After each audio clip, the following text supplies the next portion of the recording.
I'm going to walk through a sample customer journey for how individuals engage and interact with GEP programs and content. So you'll want to pay attention to the screens on the right and the left. But this ultimately demonstrates how the field and corp work together within the Global Demand Center to acquire new known leads, to progress them to ML qualified marketing leads and opportunities, and ultimately on to wins. And this will all be done through the construct of the Azure infrastructure gap. So let's dive in. So meet Miranda Sanchez, who is an IT manager for Mercury Systems. And Miranda's working to evaluate cloud infrastructure solutions for her company and working to figure out how she can migrate her on-premises servers to the cloud for greater flexibility and security and cost efficiency. And so she starts her journey.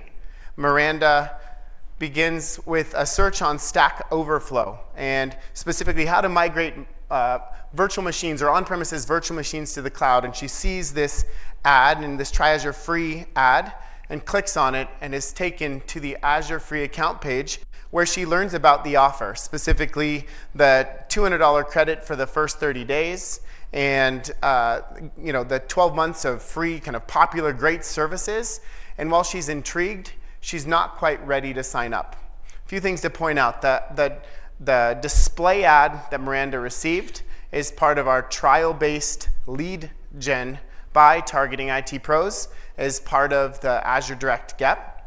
And then also, while she's not known in Marketo, she's unknown in Marketo, we still capture that web data and put it in her profile so that when she does start engaging with different kind of interactions and scored interactions, we will add that back to her lead ID so that we can track it.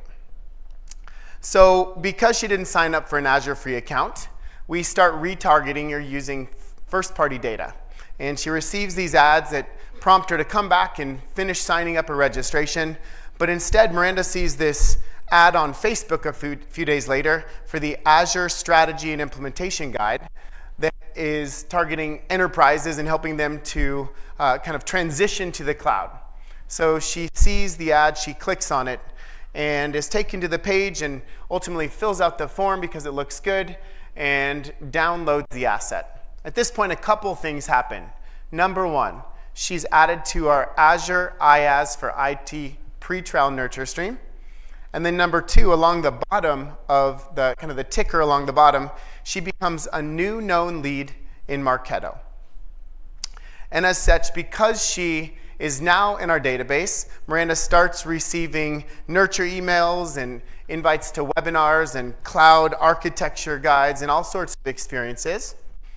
And with each of these engagements and interactions, our machine learning models learn more and more about Miranda and ultimately her propensity to buy Azure in this case. And so a few weeks later, you can see this email on the right, Miranda from the local UK team, by way of a one-off promotional email that they created through the MSC. They send Miranda this one-off promotional email to invite her to Future Decoded.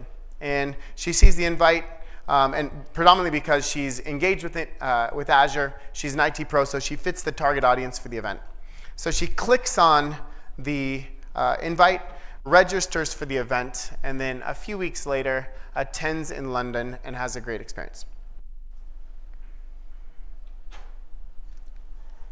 The day after the event, Miranda receives this thank you for attending email that has all sorts of information about Azure.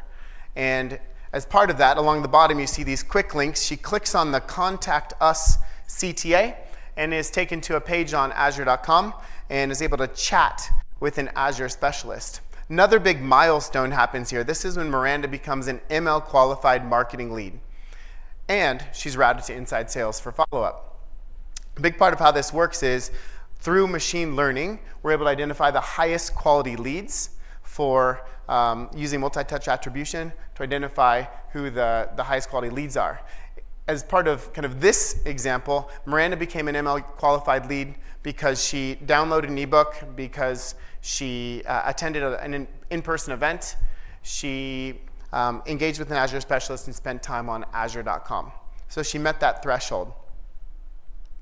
And it was demonstrating her kind of growing interest in Azure. So then a few days later, she gets a call from inside sales. In order to prepare for that conversation, the seller is able to go into MSX and check out each of Miranda's marketing interactions that you can see in the frame. And as part of that, they can kind of see the engagement history and the dates attached to that, and also identify specific readiness materials attached to that. So they have a great first initial conversation. They talk about the project, they talk about pricing information. It's a good interaction. In order to prepare for that seller, prepare for that engagement, the seller did a few other things. They were able to go into LinkedIn Sales Navigator and look at Miranda's LinkedIn profile. That helped them figure out how to kind of appropriately pitch the opportunity.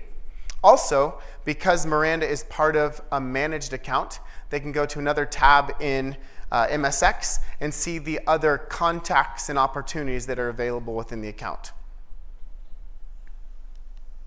So following the call, Miranda then goes in and goes back to Azure.com, clicks Get Started, and completes her registration for her free account. And gives her credit card information, and now she's in an Azure free account and is taken to the portal to get started.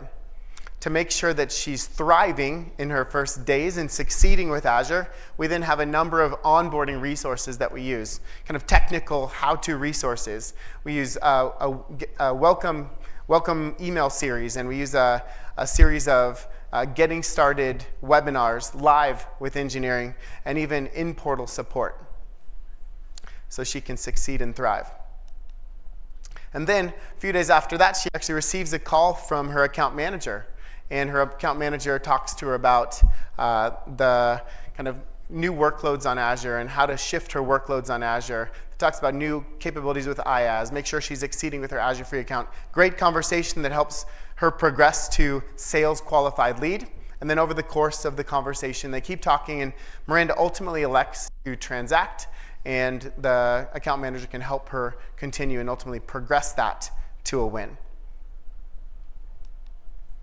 But we don't stop there. So with RM, as we talked about in the previous portion, we use all sorts of capabilities to grow consumption and help upsell and cross-sell that customer. We use email product recommenders and in-portal messages, and we use customer success managers to help Miranda and Mercury systems grow consumption, succeed with Azure, and also have a better sense of capabilities.